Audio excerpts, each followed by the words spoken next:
não comecei a carreira. Eu nasci na carreira. É uma situação complexa. Eu já pensei muito sobre isso. Eu sou filho de artistas. Meu pai era cantor, trabalhava em teatro, trabalhava em cassino. Minha mãe, com minha tia, bailarinas, minha família inteira da minha mãe é circense. Então, até onde eu sei, a minha geração vem de circo.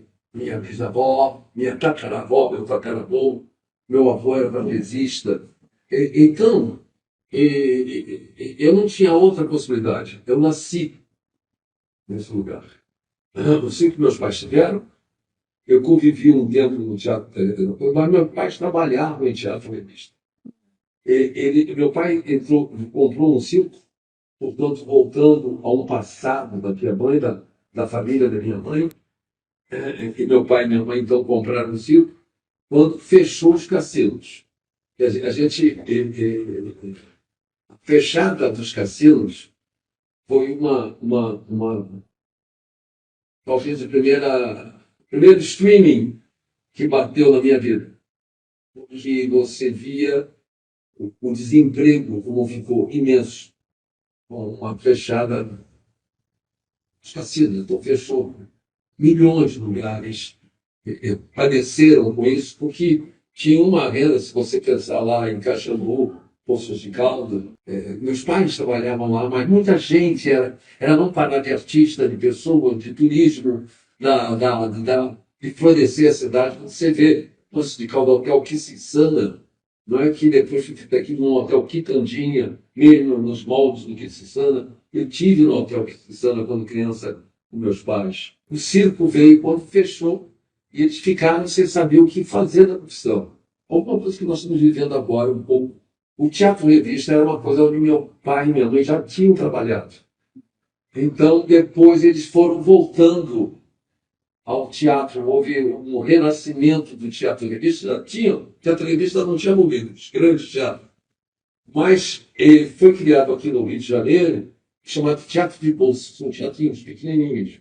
O primeiro chamou-se Teatrinho Jardel. Jardel Hércules era um grande empresário brasileiro, pai do ator Jardel Filho. Meus pais tinham trabalhado, se conheceram na companhia de teatro revista do Jardel. Mas nessa época, quando fechou os cassinos, o Jardel acho que o Jardel Hércules já tinha morrido. A família do Jardel é uma família Bosco, né? Então, o Ronaldo Bosco entra ali, tem uma turma. Quando a gente pensa na coisa do circo, você vai ver que tem muita gente junto. No circo também, tinha a Bibi Ferreira, eu e Bibi nos dávamos muito bem pela união dessa coisa de família circense, a banda. É uma grande família que eu me lembro que existia. Então a gente volta, aí meus pais voltam para o teatro revista. Meu pai vai trabalhar ele cantava muito bem e tinha sempre o papel desse que ele fazia, tinha um cantor, tinha um galã, tinha um comediante. O teatro revista tinha um tipo de informação que me foi muito útil. Eu fui para o teatro revista porque aí meus pais compraram um teatro, fizeram um teatro no Rio de Janeiro chamado Forest. E ficava ali na Vila Copacabana, em frente aonde hoje tem a delegacia do lado e tem em frente a Galeria Alaska. Não existia a Galeria Alaska. Foi feito um teatro. As coisas que estavam começando, os pequenos teatros, e eram teatros de revistas, onde tinha revista, mas alugava para peça de teatro. E eles acabaram construindo isso com... Meus pais não tinham muito tino comercial. Eles eram puramente artistas. O circo foi muito importante para mim. E quando você é de família de pessoas circenses, eu aos 5, 6 anos eu sabia fazer malabares e meu avô me treinava para trapézio. Eu não achava que eu tinha nada a ver com isso, mas eu aprendi trapézio. Mas quando teve o circo, aí foi um slumber para mim, porque eu comecei vendendo balinha, o circo, as pessoas são ciganos, né? Então, eles fazem um tudo. A gente vende a balinha, tinha uns retratos dos artistas que eram quase umas carteletinhas de papelão com retrato. Aí você vendia. E aí eu comecei com 6, 7 anos isso. E depois eu ficava fascinado e passei a ajudar o palhaço com alguns números que precisa de pessoas pequenas. Ou são anões ou são crianças. E eu fiz algumas coisas dessa coisa e estava já fascinado com isso. O que parou um pouco o circo e essa minha fascinação foi que tinha um micro circo, uma das companhias, porque os circos já todos mudando, né?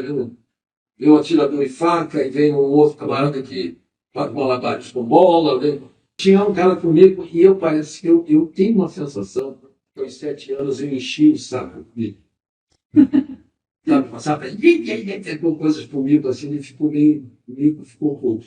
E um dia eu estava passando, era um dia que eu ia até estrear com uma turma, que era o Circo Pavilhão.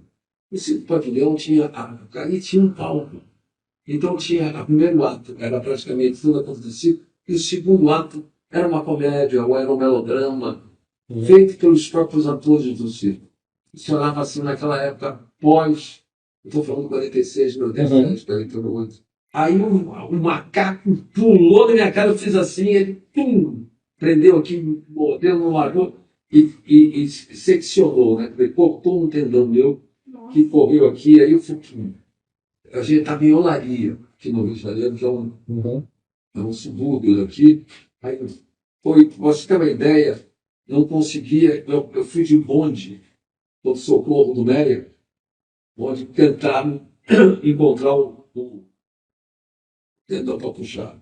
Então foi operado, tudo isso aconteceu, aquilo foi um trauma. E aí, meus pais foram voltando no Teatro Revista, esses teatros muito pequenininhos. Aí veio o Teatro Revista, que eu digo, eu devo ter participado do Teatro Revista, aí também vou fazer tudo.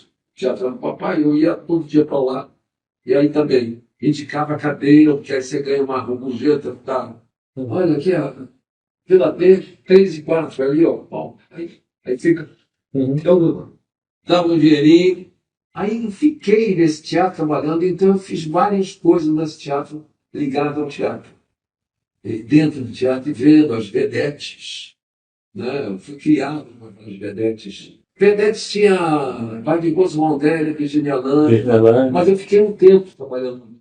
Porque até eu estrear, só fui estrear realmente com 15 anos. Mas eu fiquei lá, eu fui maquinista, quer dizer, bota o cenário, tira o cenário, aprende naquela época a gente botava o cenário que era precário no chão, que vinha um triângulo atrás da assim. E tinha que aprender a fazer com uma porrada só, dado no momento da música. Então, e aí depois teve o Teatro Grande, onde eu fui cochineiro. E tinha uma coisa que a gente chama varanda, que é aquelas coisas do lado mais alto do teatro, onde você sobe e levanta aqueles cenários grandes. E eu fui fazendo isso, junto com os maquinistas, então, até os 15 anos. E numa companhia de teatro revista, umas férias de dezembro de 1952, meus pais estavam com a companhia deles em Porto Alegre, e eu fui, já estava repetindo o segundo Janzel pela segunda vez. Eu era um péssimo aluno. A minha foi assim. Então, quando eu estreiei lá em Porto Alegre, aí teve o teatro revista e não foi uma opção, praticamente era a minha. Eu não achava que existia outra coisa no mundo. Eu não me tornei artista, é isso que eu falei. Eu nasci assim. Eu não sei se é para o bem ou para o mal. Eu não queria nada com estudar. Tudo que eu queria era o que eu estou pulando no lado, de que eu morava no Meia, onde tinha 3 cinemas. Tinha cinema Meia, tinha cinema para todos, tinha cinema Mascote. O Meia era um chamado Poeira. O Poeira é um tipo de cinema que começa às 2 da tarde e a sessão acaba às 6, porque passava jornal, passava desenho, passava filme em série, passava depois um filme de cowboy, depois passava um filme de mistério e passava um drama. Aí você entrava assim, e eu matava a aula indo para ver isso, bem criança, porque naquela época, aos 6 anos de idade, eu ia no colégio sozinho a pé e morava no bairro ao lado do meu colégio. E isso aí tudo é um tipo de vida. E quando a gente conta agora, é muito importante para quem ouve, dizer onde era o mundo que a gente vivia. A transformação do mundo nesse período, eu estou falando em 1940. Eu estreiei no teatro aos 15 anos em 1952. Em 1940, quando estou estudando, 48, 49, 50, é uma outra, é um outro Brasil, é um outro Rio de Janeiro, é um outro mundo, são outros valores. E, falando aqui agora, assim, um garoto de 6 anos que vai sozinho andando para o colégio é um absurdo. Uhum. E na verdade era isso que eu fazia. Eu tive um período morando na Argentina, e também meu pai tinha família lá, uma família que não tinha nada a ver com teatro, mas a mãe do meu pai, a minha avó, era casada com. Morreu meu avô e ela casou com uma outra pessoa que era um nome de teatro. Que era um teatro espanhol, lá na Argentina. Portanto, quando eu fui na Argentina e fiquei pelo menos uns 6 meses lá, ou 7 meses, onde eu fui alfabetizado, não foi, quer dizer, quem me ensinou a ler realmente a escrever foi o meu avô. Mas lá eu entrei por um infantil lá, então eu estudei nesse colégio argentino. Eu sou bilíngue, espanhol, mas melhor que espanhol é argentino. É diferente de espanhol. E é um outro sotaque, outra levada. O que eu fazia bem era canto orfeônico, eu era bom de desenho, canto orfeônico e, e de conversa. Mas eu não estudava nada. Não estudava nada. Matemática? Nada, nada, nada. Não sabia nada. Tudo o que eu sei atualmente eu soube depois. Quando a necessidade da vida me ensinou. Eu estudei depois, já velho, para dar nome às coisas, eu estudei literatura e história política do mundo. Isso são duas coisas que eu fiz, mas já com 30 e poucos anos. Que eu sentia a necessidade dela. A cultura veio pela necessidade que você tem de vida. Eu fico, às vezes, agora na minha idade, eu penso muito nesse início de carreira. Eu não sabia exatamente o que eu queria ser. Eu queria ser um ator. Eu podia ser um comediante. Portanto, quando eu fico algum tempo trabalhando no teatro revista, pelo menos até 57, eu sou um cara do teatro revista. Então, o teatro revista, para você ganhar melhor, você tem que ser um comediante, né? Fazer personagens, que é o que tinha para fazer. Né? E no máximo você tem uma boa pinta, você até tem um número que você entra e diz, e cara que servem as flores? As flores andam aí, você vai falando coisas para as vedetes desfilarem de biquíni, vestida de flores. A rosa, que dá essa bom. E no final todo mundo canta um samba. Era esse teatro revista. Mas tinha seus, tinha os seus pontos que você almejava que seria o mais importante. No teatro revista da minha época, o mais importante era você trabalhar um dia com Walter Pinto. Tinha vários motivos. Primeiro, que era um enorme sucesso e uma senhora produção, praticamente francesa. Mas não era produzido por ele aqui, muito porque ele ia ver Fanny Berger, Moulin Rouge. Então, e aí tinha as moças, os nus artísticos, né, que vinham aquelas moças baratas, com os seios de fora. Mas tinha as outras companhias, inclusive dos meus pais, menores, maiores, que iam Então o teatro era muito vivo e tinha um teatro declamado, né, que tinha até companhias fixas, da Alda Garrido, do Jamil Costa, do Paulo Ferreira, né, era tudo, e que tinha muitos teatros. Nós tínhamos uma vida cultural muito forte. Por uma indicação do irmão do Jamil Costa, Arlindo Costa, ele me indica, primeiro teve a Elisa Helena, uma atriz que na época era praticamente a dona da Tupi do Rio de Janeiro. Ela é a dona, porque eu vou contar um caso depois, quando eu estou trabalhando com ela. Um dos primeiros programas que eu fiz, ela tinha um programa às 8h30 da noite, Teatro Valita, que ela fazia na TV Tupi. E aí era sempre uma pequena peça de meia hora, seria, sabe, aquele conto que você de meia hora. E aí eu fui trabalhando com ela, logo no início da carreira, assim, ganhando cachezinho aqui, cachezinho dele. E esse domingo, o programa dela é cortado antes de acabar. Então, não acabou o que a gente estava fazendo. Ela deu um especo, mas pagou para todo mundo. Quando o programa acabou, eu fiquei. Sabe? No domingo seguinte, o programa foi feito de novo. Então, para mim, é muito bom, porque eu ganhei 2 vezes. Né? Mas, para você ver, tinha um outro sentido. Então, eu estou falando da Luísa Helena, porque foi ela que me indicou. Eu estava tentando trabalhar. Início de carreira é muito difícil. Início de carreira de um ator. Eu até falo, a minha neta quer ser atriz, está estudando, está trabalhando, mas é um outro tempo, um outro momento. Mas para mim era muito difícil. Você tem que ficar. Você fica.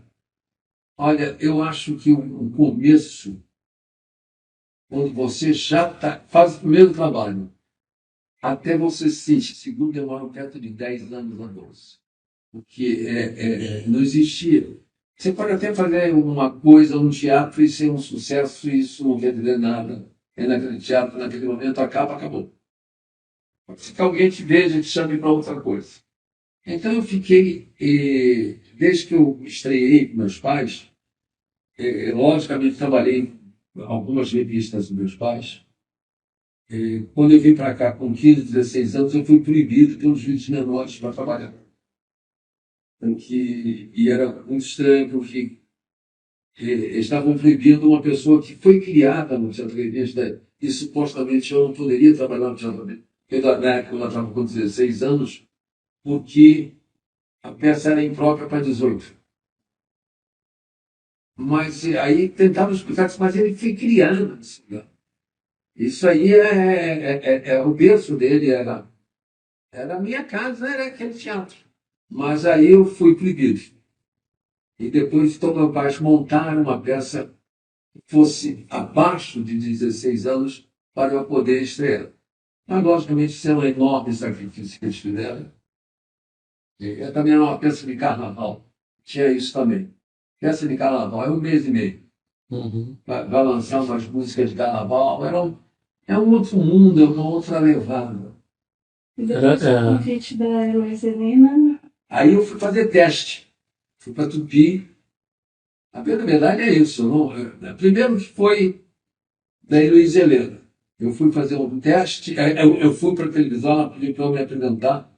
E ela mandou essa moça que 2 anos depois, 1 ano e meio depois, não me lembro exatamente o tempo, eu vi ela dar esses bregues e eu ganhei 2 vezes um cachê por uma coisa só, foi uma beleza. Mas ela me indicou para eu procurar um camarada que era o diretor-geral, que chamava-se Mário Provenzano. Eu fui na Tupi, ali na Urca, cheguei na portaria e perguntei. Eu vim ali conforme tinha marcado para falar com o seu Mário Provenzano. O porteiro, se eu espero que ele não chegou ainda. Aí fiquei sentado. O Mário Provenzano, ele comentava os jogos de futebol. Uma coisa que eu via como televizinho. A gente não tinha televisão em casa ainda. Era também um degrau que a gente subia, né? quer dizer, financeiramente. Status. Status, é um status. Né? Você deu uma televisão preto e branco. Eu não tive logo, não. Família, a gente não teve um. Mas aí fui, quando ele chegou, ele disse, me siga. Eu segui ele no lugar, até que ele entrou num dos estúdios lá, disse assim, você é ator, então faça uma coisa. Eu fiquei parado. Eu só sei representar com outra pessoa, eu não sei fazer uma coisa. Mas faça então. Então eu fiz um teste que eu peguei, fiz um dos esquetes que eu estava fazendo os dois papéis. Portanto, fiz uma merda que eu fiz aqui. Não tinha menor. Ele disse, deixa o telefone aí, então eu deixei o telefone com o porteiro da televisão. Veja bem, põe para cá. E fui para casa. Mas logo depois, o Arlindo Costa, irmão do Júnior Costa, tinha sido indicado para fazer uma peça, e que era num teatro que já existia, a TV Rio. E era uma peça chamada Maria Cachucha, do Joraci Camargo. E essas coisas eu lembro, essas datas. Aí ele me indicou, eu fui falar com o diretor e produtor, que era o Vitor Berbalho. Ele achou que eu tinha um tipo para fazer e me colocou no papel principal, o galã principal, numa peça de teatro do José Camargo, 3 atos, Maria Cachucha, em que eu falava o tempo todo, com Iracema de Alencar e Rodolfo Arena. Quer dizer, de repente, eu tomei esse impulso. Eu me lembro que à noite, eu morava em Copacabana, na Luiz Pereira, mas a noite anterior ao Ioruá, eu andei a Avenida Atlântica 2 vezes, indo e voltando, dizendo um texto de memória. Muito preocupado que eu estava. Razão, né? 90 páginas de memória, decorada em menos de uma semana. Eu tinha quase 20 anos. Bom, foi bem. Aí depois eu fui, Eva Tudo me chamou para fazer um programa dela, de Aventuras de Eva. Lá fui eu fazer, eu me lembro, isso aí eu me lembro também. Ela queria fazer uma imitação do Jota Silvestre, que era um cara que apresentava o programa Céu Limite. E aí eu fui ficando na televisão, aí a história ia ficar grande, porque aí foi quando eu entro na televisão e começo a me identificar com a televisão. O rádio é outro tipo de influência, porque nos anos 50, anos 40 e 50, quer dizer, portanto, eu com 10 anos de idade, o que a gente ouvia era o rádio. Meus netos até perguntam, mas não tinha televisão colorida? A gente não tinha televisão, pô. O rádio era tudo, né? Você ficava, eu ouvia os programas, eu era apaixonado por ver seriados de aventura, tinha o Homem-Pássaro, o Fantasma Voador, tinha filme tinha seriado todas as terças-feiras, o Impossível Fantástico, Extraordinário, narrados por Almirante, tinha programas de auditório como O Fio de Ouro, programa do Manuel Barcelo, programa do Paulo Gracino, do Santos Alencar, e depois, com 11 anos, começa, para mim, o Balança, mas não cai. O Anjo. O Anjo, esse também que trabalhou, o Anjo trabalhou comigo, o Álvaro Aguiar.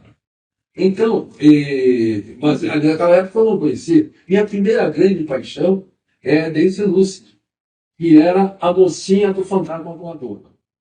Meu pai, que chegou a ter programas de rádio dele, na Rádio Globo, ele cantando, né? Quando Daniel, o cantor das Américas, Paulo Brunini apresentava ele, e eu fui a alguns programas desses programas de sábado, que vai vários, os Faustões da época, né? Vai todo mundo. E aí eu vi a Daisy Lúcia, que depois trabalhou tanto comigo, porque a Daisy era sei lá, uns 8 ou 7 anos mais velha do que eu, mas o que provocava para mim naquela época, eu era um garoto de 10, era 18. Depois ficou mais próximo isso, né? Então, o rádio foi a base da criação da televisão brasileira. O rádio e o teatro-revista. Foram abalados pela chegada da televisão. Uns sobreviveram, outros apanharam com isso ou se reinventaram.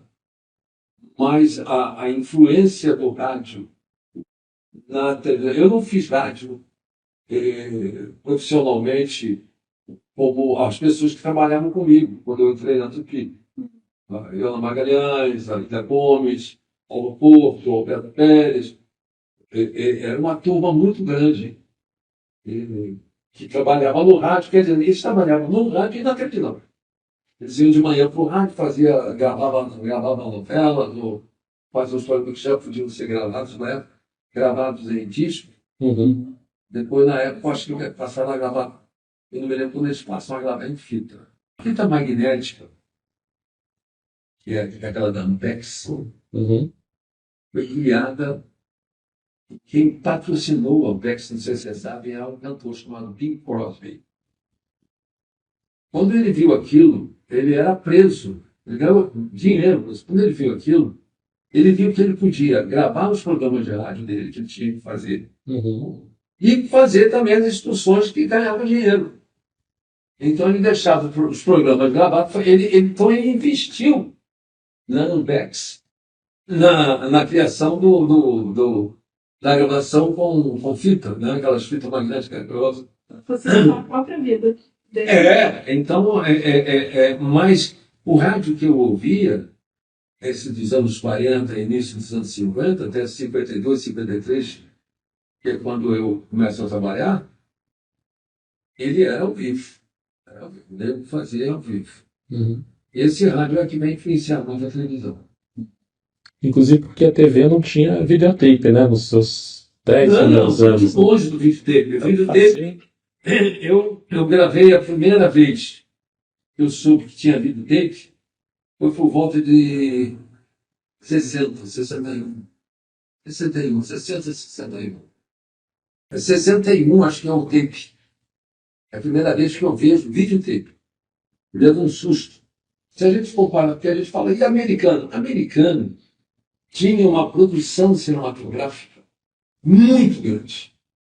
Muitos estúdios que produziam filmes em uma semana, em 20 dias, em 15... Tinha aquelas superproduções, eu falo dos anos 50. Não? Então, quando começa a televisão, que foi realmente uma enorme pancada no cinema americano, e eles passaram para a televisão e começaram a usar aqueles estúdios, aquelas câmeras, aqueles laboratórios. Então, eles tinham a possibilidade de fazer seriados filmados e tal. Apesar de que, mesmo assim, a Ecmudez e a Arnaz bola aquela coisa de fazer um programa com 3 câmeras filmando simultaneamente, de 35 milímetros. uhum. O que deu a sobrevida ao I Love Lucy imenso. Porque ele tem tudo aquilo filmado. E não gravado. Mas não... E tinha outro tipo de gravação que a televisão tinha, que tinha um nome que era realmente uma câmera que era ajustada em frente a uma tela. Então ele filmava, tinha um nome esse da moto, que ele filmava a tela. Uhum. Não era telecena, era exibição. Era filmar a tela, porque alguns desses programas são filmados da imagem da televisão. Não tem a clareza que tem o I Love Lucy, que é realmente filmado em 35 milímetros. E alguns outros foram feitos, mas poucos, mas depois foi desenvolvendo e todo mundo eles filmavam isso. Era para os americanos uma coisa muito simples, para nós não. Para nós brasileiros, filmar é uma coisa complexa, cara, né? Filmar com som, Eles tinham aquilo pronto. O que nós tínhamos? O rádio e o teatro-revista. São as duas coisas que começam a televisão brasileira. Uhum. Então a gente se pega as rádios novelas, que as primeiras novelas de televisão são As terças e quintas, as segundas, quartas e sextas, de 15 minutos. A primeira novela que eu faço, como ator, ela eu acho que foi em 58. Ela é gravada duas vezes, ela era exibida duas vezes por semana. Era feita ao vivo. Chama-se Teatro de Novelas Outi. Só para saber que cada um. Tanto é que é difícil a gente levantar essa história brasileira na televisão, porque durante um período muito grande, cada cidade ou cada estado tinha sua televisão. Alguns artistas, tanto de São Paulo quanto do Rio, ou mesmo de Belo Horizonte, ou mesmo, eles se locomoviam nessas cidades que eram mais simples. Então era muito simples fazerem Rola Bolinha, Chipanese, não sei o que, fazer um programa aqui, pegava um avião, fazia em São Paulo, ia pegar um outro avião, fazia em Belo Horizonte. Então era um circuito que a gente fazia. Só com o advento da Excelsior é que nós passamos a ter uma rede. E mesmo assim, com o advento da Excelsior, a rede tinha o programa feito ao vivo aqui, por exemplo, no programa de Botafogo Square, que era onde era feito shows, feito ao vivo aqui, passava uma semana depois lá em São Paulo e outra semana lá. Não tinha nem uma vasta copiagem para poder dividir. Nós aqui no Brasil temos muita dificuldade. Primeiro porque é um país muito grande. É um continente. E nunca tivemos muito dinheiro para fazer nada disso. Então, era muito complexo o desenvolvimento dos produtos, das novelas. Então, até chegar à TV Excelsior, que foi a que fez, porque cada um era dono do seu império, né? Tinha também uma divisão feita pelo dono da televisão no Brasil, que foi o Chateaubriand, que é bom que se deixa, que a televisão do Rio de Janeiro, por exemplo, pertencia ao senhor João Calmon. A televisão de São Paulo pertencia a um homem chamado Edmundo Monteiro. Todos eram associados, mas cada um tinha a sua tribo. Então, uma não cruzava com a outra. Então, é complexo, porque tinha também a televisão mineira. Então, que não cruzava com aquilo. O jornal, cada um tinha seu jornal, né? Cada um fazia o jornal, se podia ser até melhor. Então, cada um fazia o jornal. Então, isso aí demanda muito tempo, demanda muito dinheiro e demanda muito trabalho. Quando eu entro para a televisão, eu estava meio desempregado. Seria uma coisa, era um cachê. Né? Eu nem me lembro o tamanho do cachê, nem me lembro o que esse cachê representou. Portanto, era a televisão chegando, e a televisão era praticamente um rádio. Por quê? Porque ela, como era ao vivo, você sabia que horas você entrava no ar e que horas você sabia. Não tem essa coisa de estar gravando, tem ensaio, você vai. Algumas coisas eram ensaiadas. Teleteatro, era ensaiado. Novela praticamente era ao vivo. Você ensaiava assim, 2 horas antes de entrar no ar, mais ou menos, e vamos fazer. Meu objetivo era ser ator. Mas Paulo Max era um ator e assistente de direção do Jaci Campos. Jaci Campos ele produziu um programa que era muito sucesso aqui no Rio de Janeiro, chamado Câmera 1. Câmera 1 porque era feito com uma câmera e era um grande guion, sabe? Eram coisas, teatros de terror. Mas ele montava muitas peças que ele apresentava. Era meio uma coisa meio em cima da nossa cidade, né? Calma. Ele apresentava, ia falando, e levava aquela para um lugar, e as cenas eram feitas com boas marcações de atores para utilizar uma câmera só. Então misturava um pouco de hip-hop, do underworld, misturava com teleteatro, misturava com nossa cidade, All Town, né? E isso funcionava e era um programa de enorme sucesso, que era sexta-feira à noite. E essa sexta-feira à noite era A Hora do Mistério. Né? Esse programa, câmera 1, e esse Paulo José, que queria deixar, esse Paulo José, não, o Paulo Max, que queria deixar de ser produtor executivo lá, o centro de produção do Jaci, me indicou e eu fui. Eu passei a ser assistente de direção do Jaci Campos. Estou com o lado do balcão, em parte, porque depois eu passei. Era também uma maneira minha de me aproximar. Era também uma maneira minha de aprender mais a trabalhar com aquilo. Então, eu trabalhar com lente, eu trabalhei entender a lente, entender a câmera, mas eu estava vendo isso do ponto de vista do ator, não do ponto de vista do diretor. Então, naquela época, era muito importante até que os atores soubessem de câmera. Então, a gente sabia, eu sabia até se uma zoom estivesse em minha frente, eu sabia como a zoom estaria em mim. O que eu percebia, a lente mexendo, ou voltando, e a luz acendendo, cortou no camarada, depois o cara voltar para mim, e quando volta para mim eu falo, e você aprende a ver com a tua periferia.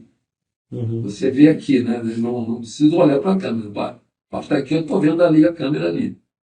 Então, isso foi desenvolvendo em mim. E nesse período que eu fico 57, 58, 60, 61, são 4 anos que eu faço de televisão ao vivo, que você vê o Lima Duarte falando, a Fernanda fala, todos nós que fizemos a televisão ao vivo, a Laura Cardoso, Lolito,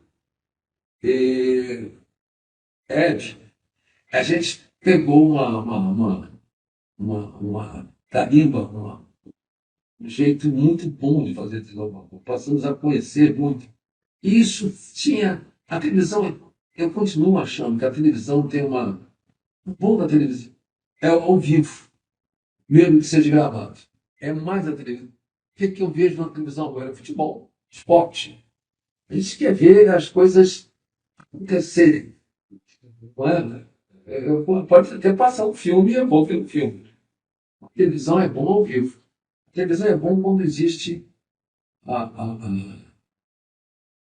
participação do espectador.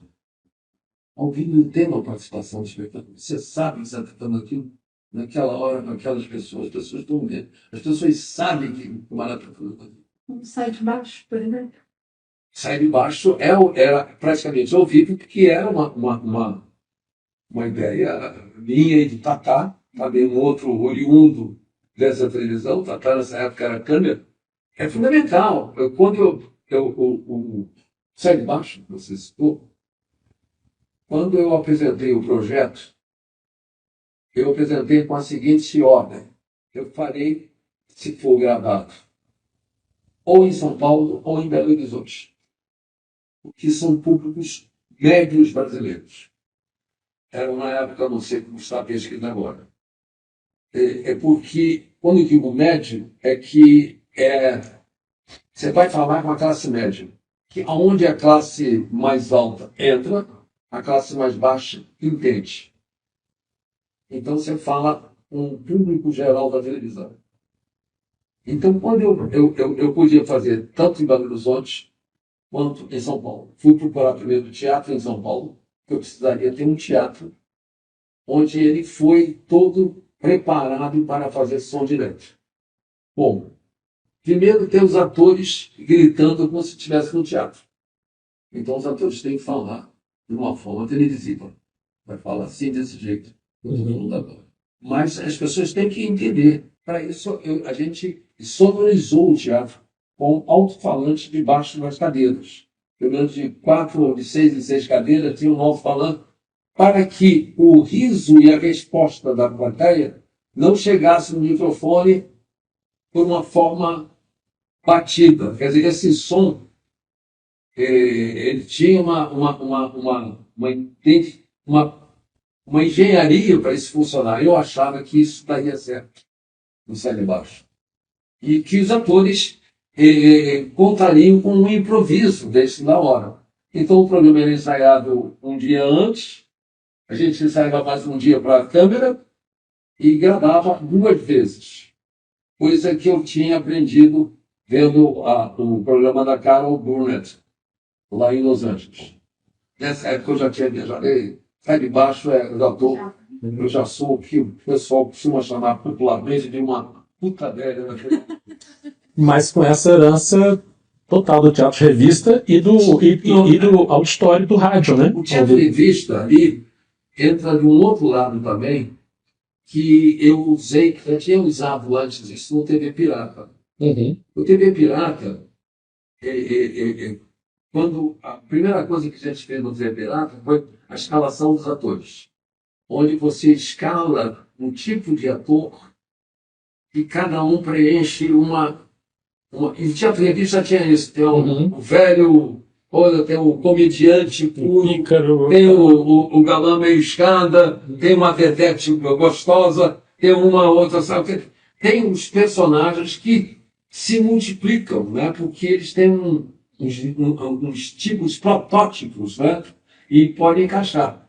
Então, a primeira escalação do TV Pirata tem essa jogada, né? É uma das horas que a gente vê uma escalação semelhante no Sai de Baixo. O Sai de Baixo tem uma escalação feita com muito cuidado. A primeira pessoa escalada no Sai de Baixo, curiosamente, foi a Marisa Hort, porque ela foi escalada no dia que ela estava gravando um Confissão do Adolescente, ele estava filmando. Confissão do Adolescente é filmado. É por isso que ele subsiste tanto tempo. Confissão do Adolescente é uma série que subsiste, que é filmada. Sabe, a qualidade, não sei o que é, mas era filmada, 16 minutos. Então, a gente estava gravando aí Tatá, porque Tatá faz o Confissão do Adolescente, né? Tatá é o Luiz Gustavo. E aí, a gente teve a ideia de se ela pode fazer. A gente falou com ela na hora. Ela disse, fala, pô, são pessoas. A primeira escalação do Sai de Baixo, você falou, eu apresentei para o Silvio Santos. Ela seria Fulvio Stefanini no lugar que estava o Miguel Falabella. Marisa Hort. Teria Cláudio de Mendes. Teria Rodolfo Golias. E teria Hebe Camargo. Esse é o meu programa. A Cassandra seria. Esse era a minha cabeça do elenco que eu queria. Eu não sabia como se chamaria. Eu saberia que isso seria uma família, que isso seria mais ou menos isso, mas o time estava armado. Então você vê que eu tenho escada, eu tenho comediante, eu tenho uma pessoa que a Hebe, ela era muito engraçada. E o que a Hebe faz? Até é o que eu digo para ela depois. Mas eu não consigo aguentar nesse naquela palhaçada de morrer. É isso mesmo. É aquela pessoa que mostra que isso aqui é uma farsa, que não estamos fazendo nada sério. Né? Uhum. Você está fazendo uma besteira que eu estou rindo de você. Eu não estou rindo, eu estou rindo de besteira que você está fazendo. Outra coisa que foi fundamental. Antes do meu período no Combi, o Sheridan tinha um teatro chamado Teatro de Comédias, Imperatriz das Cedas. O Teatro de Comédia Imperatriz das Cedas, ele fez, em determinado momento, contratou companhias como Olga Garrido. Montou todas as peças da Olga Garrido. E, logicamente, misturava alguns dos atores que ainda estavam ali com ela, com atores da televisão. Então, isso me deu a chance de eu trabalhar em várias peças que o Jaime Costa fez ao longo da vida. De várias peças que a Olga Garrido fez ao longo da vida. De várias peças que a Dulcina de Moraes fez ao longo da vida. Eu tive a possibilidade de contracenar com uma senhora que era mãe da Dulcina, chamada Conchita de Moraes, numa peça do Silveira Sampaio. Então essas coisas foram me dando uma cultura que eu não possuía, mas fui tendo. Vou montar Tennessee Williams, vou montar Turmila. Eu fiz a Morte do Cachorro Viajante com o Jaime Costa. Então, A televisão tinha isso, mesmo que não fosse profundamente estudado, mas diante da prática que nós tínhamos, o jeito que nós pegamos, um pouco do rádio, porque também tinha a emissão da voz, sabe, para trabalhar na televisão, para ter uma compreensão. Muitos que trabalhavam eram atores de radiofônicos e também tem uma emissão diferente, sabiam, eram pessoas com prática de teatro, né? Paulo Gracenda, Mário Lago, Nunes Maia, é um mundo de pessoas que foram criando esta televisão que nós fazemos aqui e também esse cinema. O que você mais gosta de fazer? É o que eu gosto mais, não. O que eu gosto mais é estar no set. O que eu mais gosto de fazer é estar fazendo. Estar num lugar. Vocês estão agora aqui gravando. Então acredito que vocês estejam contentes de estar gravando. Vocês estão exercendo a profissão de vocês. É melhor do que depois você vai montar, o diálogo é o melhor, mas o que eu gosto mais de fazer é fazer. Eu pode não fazer meio sentido. Tanto faz eu estar como diretor, o ator há pouco tempo, agora, um ano que o filme levou. Então, eu fiz um filme com um ator dirigido pelo Rui Guerra. Foi uma coisa tão curiosa. Eu, Lima Duarte, mais gente ainda, Antônio Pedro. Eu e o Rui nos encontramos para fazer um filme 62 anos depois do filme que nós tínhamos feito antes. 62 anos tem entre os Cafajestes e este filme que eu fiz agora, dirigido pelo Rui Guerra. É uma emoção, sabe, uma emoção. Eu não sei como traduzir, mas para ele e para mim. E até foi gravado, não sei se eles já pegaram, eu pedi até para pegar. Nós fizemos uma palestra, eu e ele, após a exibição dos Cafajestes, depois da filmagem. Aí exibiram no Cafajestes, um dia que um desses cinemas exibe e vai uma turma escutar os velhos falando. E teve fizemos muito gostoso. Foi muito gostoso eu voltar a trabalhar com um ator dirigido pelo Rui Guerra, que me ensinou muito a ser ator de cinema. O Rui teve uma importância muito grande em 1961, que eu já via de televisão, essas coisas que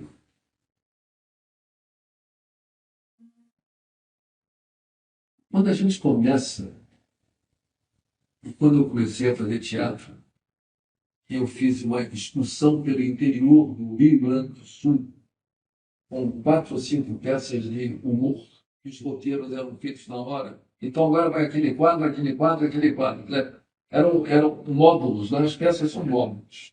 Tem abertura, tem encerramento, tem... Então dá para fazer 3, 4 peças. Tinha uma companhia de teatro de revista pequena, mandei-me, meu pai. E você volta, eu voltei para trabalhar, e quando eu fui trabalhar em São Paulo, Walter Zaga, eu estava na peça, e aí, logicamente, eu sabia grosseiramente de tudo.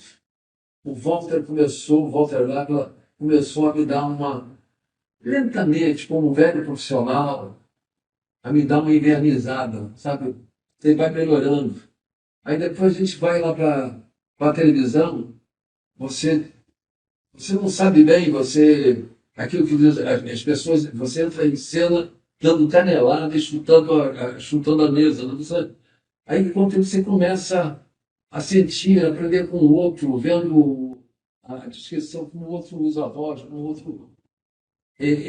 O meu saber veio por um outro lado, que eu sei que as pessoas não entram por esse, tem mais escolas que podem entrar, mas tudo que eu aprendi dessa maneira, observando, aprendendo. E culturalmente, as informações foram entrando dentro da minha necessidade de saber mais, de estudar mais. Aquilo que eu falei com você, Eu fui estudar aos 30 anos, 30 e poucos anos, eu já diretor-geral das novelas, eu digo, eu preciso saber mais da história política Uhum. e de literatura. Uhum. Então fiz praticamente, isso foi fruto de análise. O analista me dizendo, Daniel, você não sabe dar um nome às coisas. Você só precisa de uma apostila para saber o que você sabe. Então eu tive esse processo. Eu não recomendo esse processo. Uhum. É uma coisa romântica de uma época que eu vivi. E agora as pessoas podem ver de outra maneira. Uhum. Mas eu sei que você não pode ser uma pessoa que exerça a profissão que eu exerço sem ter esse estudo, sem se aprofundar, sem se conhecer por gente. Qual é o teu caminho, o que você pensa da vida, como você pensa que deve ser, para você definir como você deve fazer uma peça do Arthur Mira, ou do Nelson Rodrigues, ou do Dias Gomes, o que for, do Lauro César Muniz. Uhum. Então, eu aprendi feito um bom vira-lata, mas eu acho que dizem que os vira-latas são mais espertos, né?